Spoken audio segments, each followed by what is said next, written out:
watching AYV Television.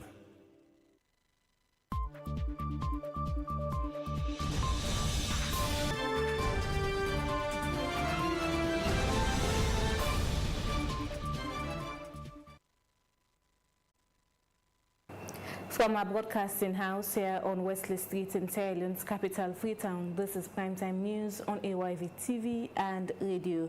You're watching us on Channel 33 and listening to us on frequency modulation 101.7. I am Zulaiha Hamid. Let's start with tonight's headlines. Now, President Dr. Julius Maada Bio affirms solemn commitment to deeper regional integration, stronger institutions, and shared prosperity in customs vigilance in the sub-region. Also on Primetime News, Office of National Security updates the public on cocaine seizure by Spanish police involving a vessel which reportedly departed Freetown on the 22nd of April 2026. And a container kills over 7 people in Rokel in Waterloo. Hello and welcome from wherever you're joining me tonight. I am Zulaiha Hamid. Now, first in the news. Earlier today, over 7 people were killed and many left injured in a gruesome crash which occurred in Rokel in the eastern part of Freetown. Now, the incident involved a huge container which encountered a brake failure while in action and then suddenly rolled over.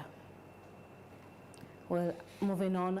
His Excellency Dr. Julius Maada Bio, in his keynote address, has said, as chair of the ECOWAS region, he affirms sincere commitment to deeper regional integration, stronger institutions, and shared prosperity.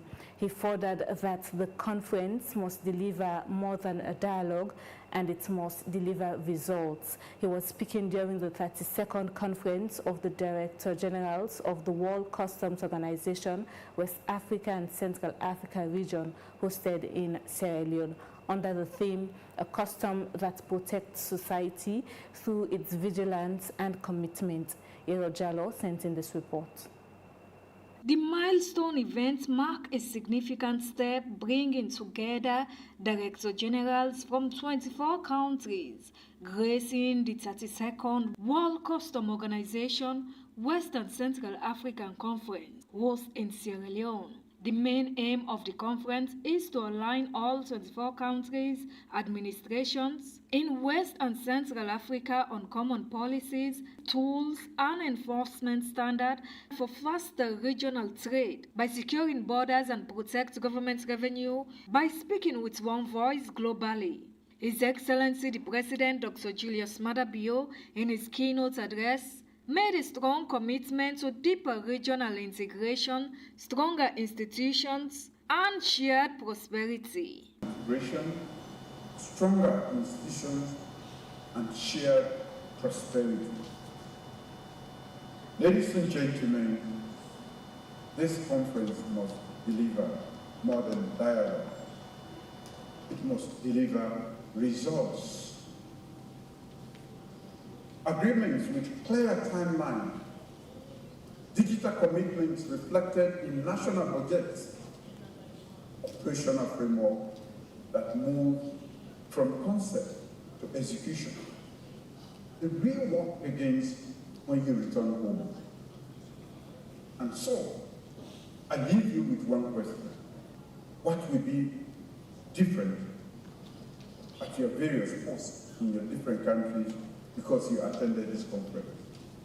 The strength of our customs systems will define the safety of our borders, the credibility of our state, and the future of our regional economies. Welcoming the delegation, Geneva Bangura, NRA's Commissioner General asserts the purpose of the conference is to strengthen cooperation and shared knowledge that addressed common challenges in border management. On behalf of the board and management of the NRA, the government, and the people of Sierra Leone, I extend a very warm welcome to each and every one of you. The purpose of our gathering here today is to strengthen cooperation, share knowledge, and address common challenges in global trade and border management. The Secretary General of World Customs Organization, underscoring the essence of the gathering, notes it is to see how they can foster shared objective and deepen cooperations. Their common challenges and how they can work together to better achieve the customs mission of facilitating legitimate trade, collecting the appropriate revenue, and protecting society. This meeting is an important venue to get a holistic understanding of conditions in the region, but also to understand how the customs administrations of the region can work more closely together to accomplish their shared objectives, and also to provide a view as a region of what they need in terms of support from the World Customs Organization, which is the organization I represent. Commissioner Customs Service Department NRA Tennyson Bio asserts NRA's expectation after the 5 days intensive conference. Integration, cooperation among member states, and reforms that will align the African continent of free trade agreement. The core objective is to improve trade facilitation, security and enforcement coordination, enhance digital transformation, and regional integration, amongst other things. Yero Jalo, AYV News Freetown. The Office of National Security has issued a presser regarding ongoing reports on social media of a cocaine seizure by Spanish police involving a vessel registered in the Comoros Islands, which reportedly departed Freetown on the 22nd of April 2026 before it was intercepted en route to the Mediterranean. ONS also noted that the Sierra Leone Ports and Harbors Authority and the Sierra Leone Police have not received any official communication from the Spanish authorities regarding the incident. However, they said preliminary inquiries and interagency assessments to establish the facts surrounding the vessel, its voyage history and port movement has begun. The Office of National Security says they are encouraging anyone with credible information on the matter to contact the head of the Criminal Investigation Department. And now, Budget Advocacy Network, non-state actors on public financial management have raised concerns over widespread non-compliance by 44 public institutions who failed to submit their 2025 financial statements. Speaking on AYV's Wake Up Sierra Leone, Abubakar Tarawali, Program and Policy Officer, BAN, and Deputy Auditor General at the Audit Service Sierra Leone, Maury Lansana, described the failure by these institutions as blatant breach of the law, undermining transparency, accountability, and the efforts to detect financial mismanagement. A reporter, Isaac Asuma, tells us more. That was when we released that press release actually came out. Okay. The report by Budget Advocacy Network and the non-state actors on public financial management realized that the 44 public institutions failed to submit their 2025 financial statement within the legal required time frame under the Section 86, subsection 1 of the Public Financial Management Act of 2016, that all public institutions are required to submit their financial statement within 3 months after the close of the financial year. Budget Network and the non-state actor on public financial management further warned that delay by the institution are affecting the work of the Adult Service Sierra Leone, which is expected to finalize the country annual adult report by the December 31st each year. Of course, the mandate is very clear, the mandate of the Auditor General, that all public institution has to be audited and reported on by December every year. Mm-hmm. So this includes the central government accounts of institutions that have been created by an act of parliament. Okay. So those institutions whose name have been mentioned in the press release are part of those institutions that are either created by an act of parliament, or they are commissions by which of the people they can create those commissions, but they are required to submit financial statements for auditing. The period is due for them to submit their financial statement, because I know it is because of inaction over time that has led to some of these perennial complacency culture in some of these institutions. And nobody will tell us that they are not aware it's a capacity issue. No, because these are institutions, even the very act that established them made it very much clear that submitting their financial statements is one of the required, policies that is required of this institution. So for them not to do so, I would say it's a culture of complacency. But with punishment, the carrot and the stick, I believe this will change going forward. The civil society group maintained that continued failure by the public institutions to submit financial statements could encourage a culture of impunity and weaken public trust in state institutions, urging the authorities to ensure full compliance with the Public Financial Management Act of strengthening accountability and improving governance. Aisat Asuma, AYV News.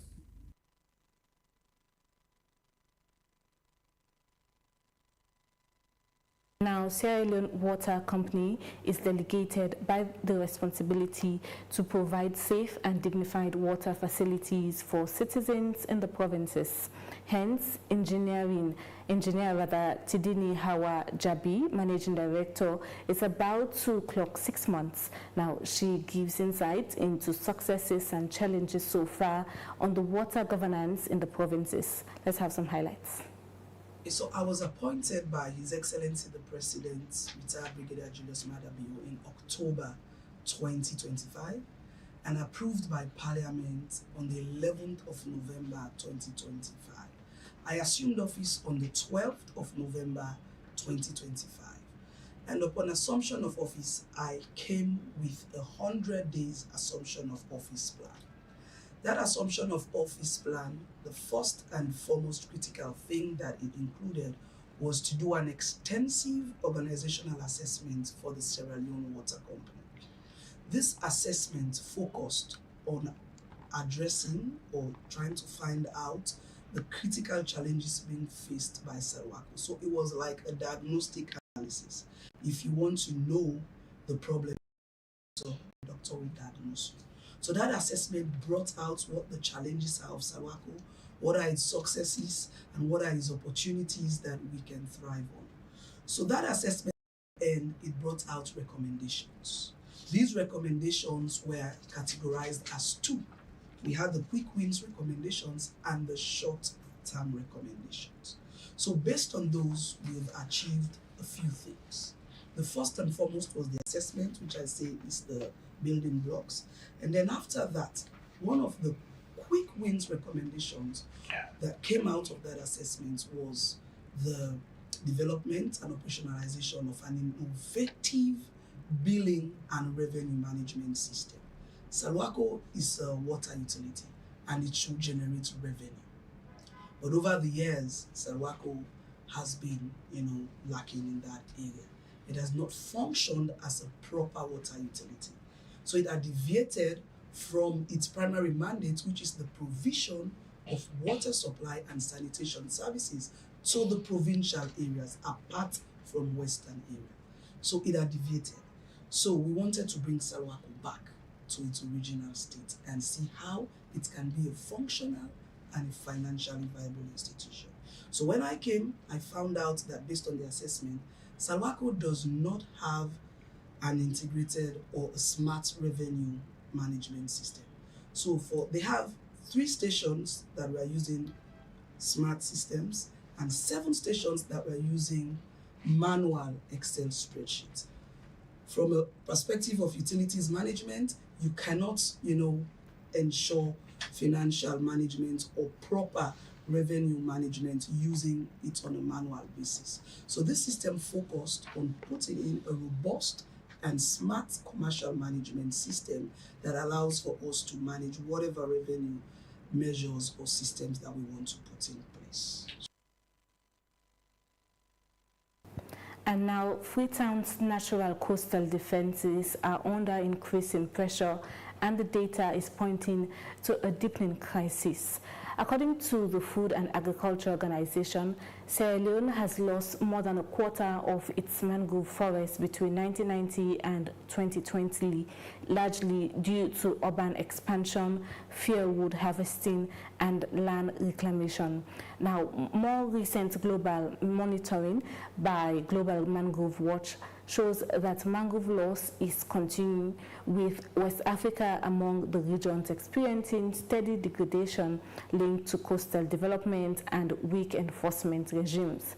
Now, here in Freetown, the pressure is even more intense, and according to the World Bank, rapid urban growth in the capital, projected to the double in population by 2035, is driving unregulated construction into fragile ecosystems, including wetlands like the Aberdeen Creek. And the consequences are not just environmental. Now, the United Nations Environment Programme reports that mangroves can store up to 4 times more carbon than tropical rainforests, making their destruction a direct contributor to the climate vulnerability, coastal flooding, and biodiversity loss. Now, this week, AYV's environmental journalist visited the Aberdeen Creek, and what he found was staggering. Large sections of mangrove forests have been cleared, replaced by sand-filling makeshift structures and expanding construction. Areas that once served as breeding grounds for fish and natural buffers against flooding are rapidly disappearing. Let's see for ourselves.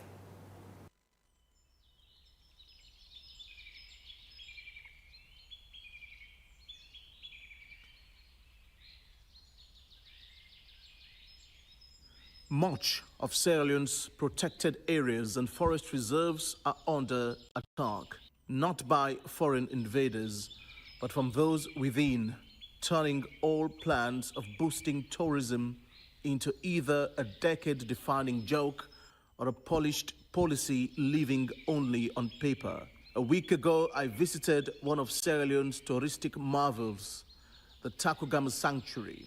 The level of destruction around its facilities reserves that greeted my sight was almost apocalyptic. But just when we thought we had seen enough, we were once again monumentally surprised. The height of carnage here is sobering. The mangroves along the Aberdeen Creek are all gone, slaughtered on the altar of economic gains. Mangroves help to reduce coastal risk of flooding. So that coastal flooding, they act as a barrier and a protection wall to prevent those high oceanic tidal currents from affecting those communities. They also help in protecting biodiversity, and they also help in preventing coastal erosion. You know, so those are like 3 critical things that mangroves help to do. So by destroying those mangroves, it means that we are exposing and increasing the risk and vulnerability of coastal flooding, where lives and properties and livelihoods will be utterly destroyed as a result of coastal flooding risk that happens, especially now with the unpredictability that we have as a result of climate change. And also people lose economic opportunities which are linked to biodiversity, because if you do not have the biodiversity which is basically embedded within mangrove sites, such as oyster, for example, it means that all that aquatic life gets lost. And because the aquatic ecosystem gets lost, it means that people will not be able to have the economic benefits, you know, of having the mangroves where this biodiversity is. So biodiversity loss is a very critical component as well. Ruffled, fatigued, and subdued, the creek is now an economic cake. From the wealthy business people whose building foundations have infected the entire creek like a deadly plague, to the common man whose joblessness has become more cancerous than he could bear. Everyone is cutting avariciously. It depends if I will pull like that 20 bag or 30 bag. It depends on how I will pull no more the bags there for the day. On some days, when business is good, I'm able to fill 20 to 30 bags. This earns me about 100 to 120 leones a day. Collecting sand from swampy areas is a difficult work, but there are no other job opportunities. I have a family to support, and my child needs to go to school. However, demand is low, as many builders avoid this type of sand because it is mixed with mud. Pull out the boat, go to dry land. For such a daring atrocity to flourish, it needs a strong political and often administrative oxygen. Pay keen attention to a point. We have it mapped in our maps as red as a no-go area. So once we verify it and we notice that it falls within that zone, it's a no. Definitely, we're not going to approve it. We will reject it right there, and we'll tell you to stop. So we have noticed from the Wilkinson Road end, the other end from the Maui Town, coming down towards the creek, we've realized that a lot of embankment has taken place. And most of them have penetrated even beyond the cutoff line that was determined several years ago, over 10 years ago. We've had, some of us have had the name last banking. That name was derived as a result of a line that was determined to be the last cutoff line, which was supposed to be the last point at which anyone could bank. But then, over the years, people have surpassed us way banked in way the face that line, and, of a destruction that is as both staggering and illogical as what you're seeing, the truth often becomes quite difficult to admit. But a glimpse of hope still flickers amid deep uncertainty. There are some sorts of rehabilitation ongoing, although it could be quite difficult to tell the impact of it just yet.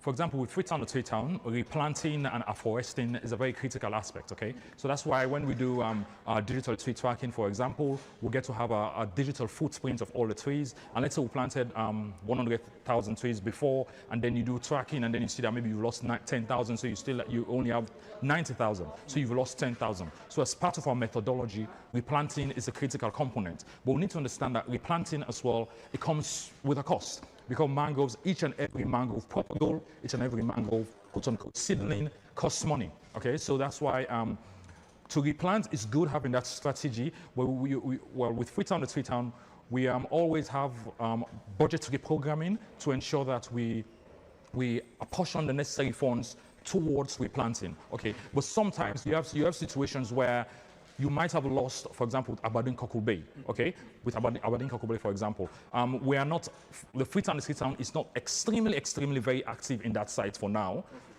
you know, but just as an example, let's say we plant 50,000 trees there and we'll lose 40,000, okay? And then you need to replant those. It means that you need to, you know, get some financing, because it's possible that the budgetary programming didn't take into account the loss of 40,000 mangroves. So, at the end of the day, we just have to engage with our development partners. We need to engage with various institutional bodies that would be able to come in and support us in terms of replanting.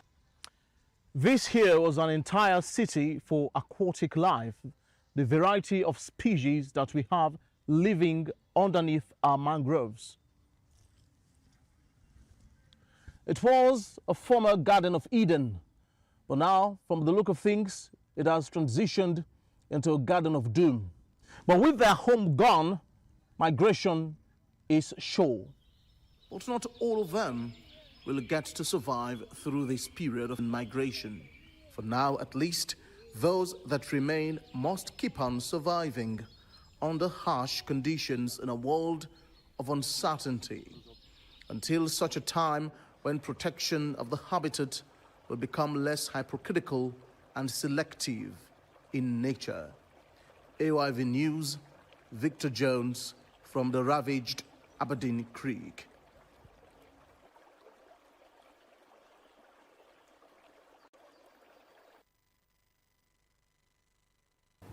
This is Primetime News on AYV TV and radio. Stay tuned for more stories after the break.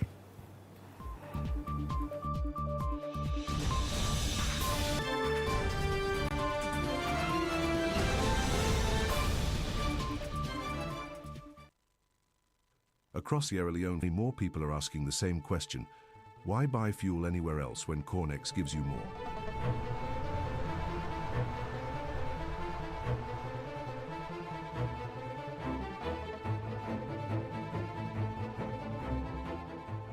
Professionally trained attendants, Who knows service matters?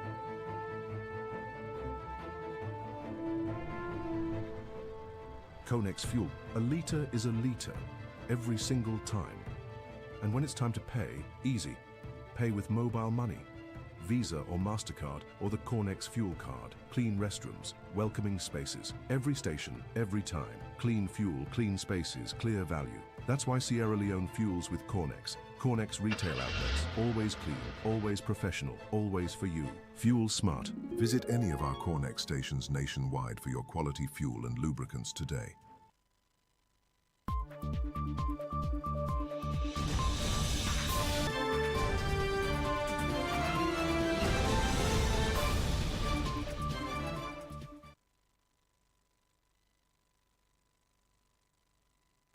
Welcome back. I am Zulayatu Hamid and this is AYV's Primetime News. Thank you for joining us tonight.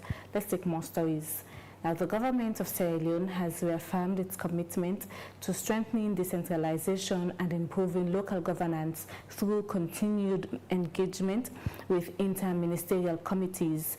Now, chaired by the Vice President, Dr. Mohamed Julde Jallo, the latest meeting brought together ministers, mayors, and councillors to discuss strategies aimed at accelerating the implementation of President Julius Maada Bio's Big 5 Game Changers agenda. Ibrahim Ramadan Jallo reports.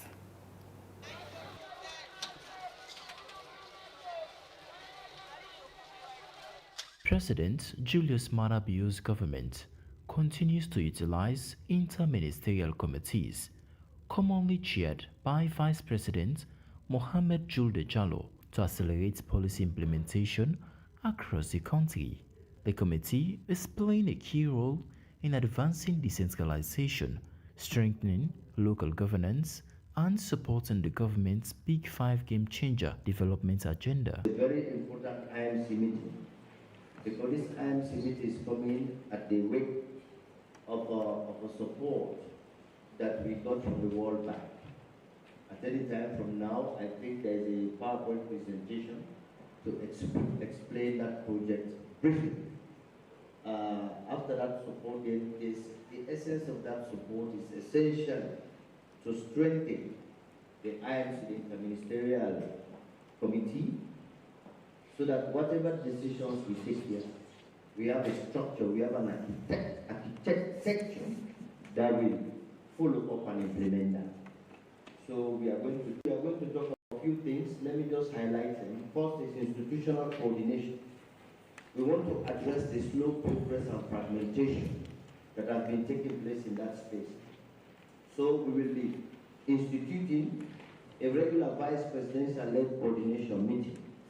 We are going to establish an IMC technical working group that will be chaired by the SVP and also the PS from the Ministry of Local Government, which means all ministers, ministries that are part of the IMC will go back, choose the focal point, a technical lead that will be responsible for overseeing and implementing the discussions that normally takes place at the IMC.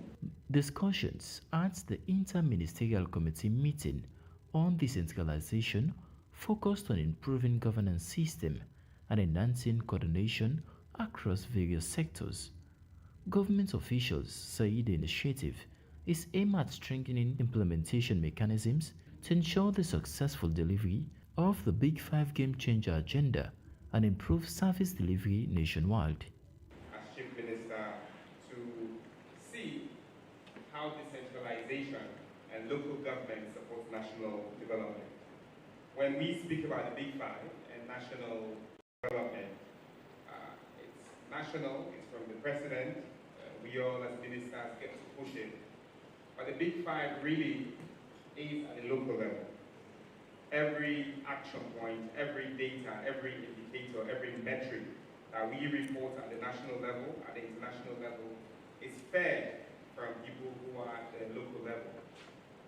And we cannot speak about feed alone and the number of hectares that we've cultivated without the district agricultural officers' inputs. We cannot speak about the number of kids who are taking NPSC and passing without speaking to the district education officers. And certainly, we cannot speak about human capital development at the level and scale, expansion in primary schools at chiefdom level, strengthening health facilities at sub-chiefdom level, looking at roads that the road maintenance fund does, and the number of culverts without being at the district council level. Ministers, mayors, and councillors gathered to deliberate on strategies to strengthen local governance and promote regional development. Vice President Dr. Mohamed Julde Jallo, together with the Chief Minister Dr. David Moina Senge, reaffirmed government commitment to sustaining dialogue, promoting collaboration, and building a stronger and more prosperous Sierra Leone. For AYV News, Ibrahim Ramadan Jallo reporting. And now for the latest in sports, let's join Marie Esther Samuel. Good evening, Esther. Thank you for joining us tonight. Good evening, Zula to Hamid, and good evening to viewers around the world. For a sport update tonight, a move to bring a game changer for Sierra Leone in hopes present not just the crossover or the slam dunk, but what happens after the final whistle blows. Well, Oladipo Robin Kirker, a name synonymous with local basketball excellence, has officially launched Beyond Basketball here in Freetown, a platform designed to turn athletic passion into lifelong opportunity. As sports reporter Abubakar Siddiqui Jallo was at the launch and filed the report. To launch Beyond Basketball, I declare it launched.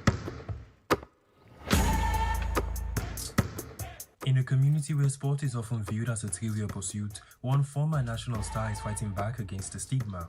The launch event in Freetown wasn't just a ceremony, it was a gathering of the basketball family, from the legends of the Fortians to the next generation of ballers from Makini and Bow, including the leadership of the Basketball Federation in Sierra Leone. The Secretary General of this federation welcomed the initiative as he spoke to the press. It means a lot for basketball. As you can see here, they've already donated balls and equipment to teams.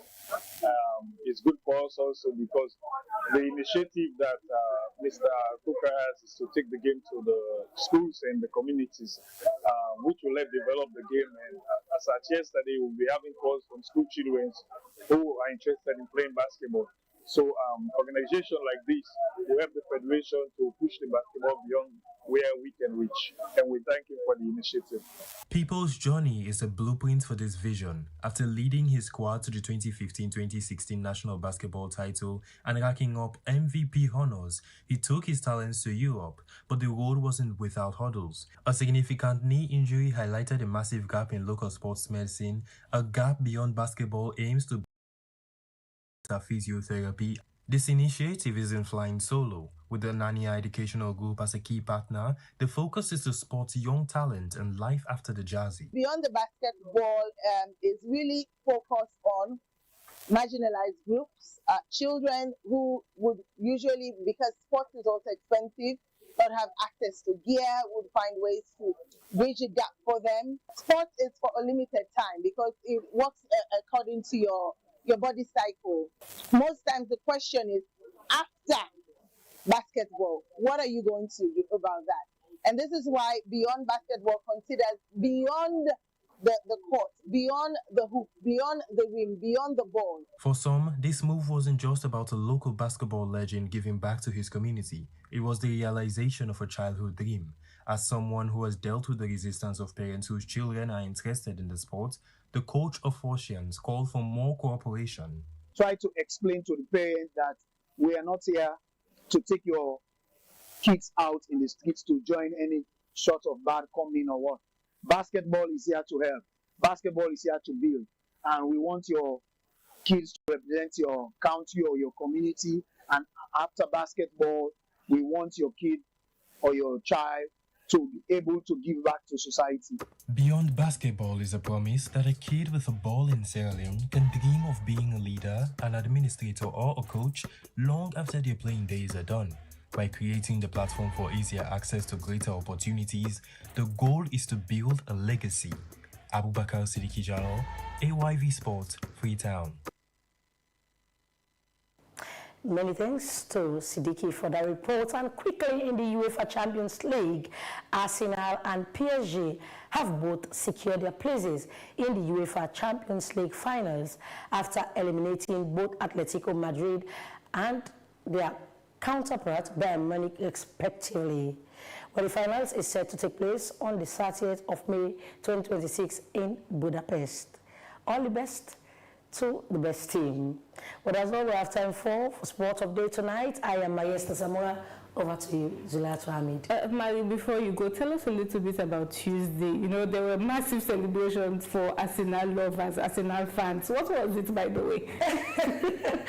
Well, after 2 decades, I mean, the last time Arsenal qualified to the finals of the UEFA Champions League was in 1996.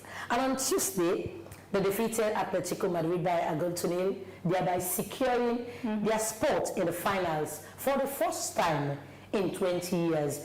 So that was what led to the massive celebration everywhere. You go to the social media platforms, they were celebrating massively and everywhere. So I believe it is because of the so much struggles, being absent from the finals for a very, very long time. 2 decades, it's not a long time. It's a long time. So booking qualification to the finals and Arsenal being who they are, very, I don't want to, never use the term that I want to use.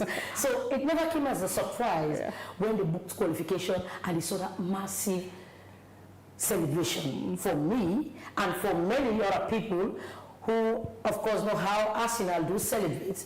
It never came as a surprise. Okay. Wish them all the best, but it's definitely going to be a very tough match playing against the defending champions, PSG. Okay. When you look at their squad, I would say you look at the left back, the right back, the forward, all of them can score goals. So it's going to be a very tough battle for Arsenal. But let best team win on the 30th of May. Yeah. But I believe that it's a huge victory for them, booking qualification. 20 years. And it seemed they are on the verge of also winning the English Premier League. Especially when Man City secure a 3-0 draw with Everton on Monday. So they do have the chance of maybe winning the UEFA Champions League and the EPL. And if that happens, oh my goodness, it will be I don't know what will be the one. You know, one thing I admire about you is the passion you have for football. Thank you very much for joining us tonight. We wish them all the best. Well, that's all for Primetime News for tonight. For more stories, visit our website at www.ayvnews.com. If you have any comments on the news, please send us an email to info@ayvnews.com. I am Zulatu Hamid. Many thanks for watching and listening. Bye-bye.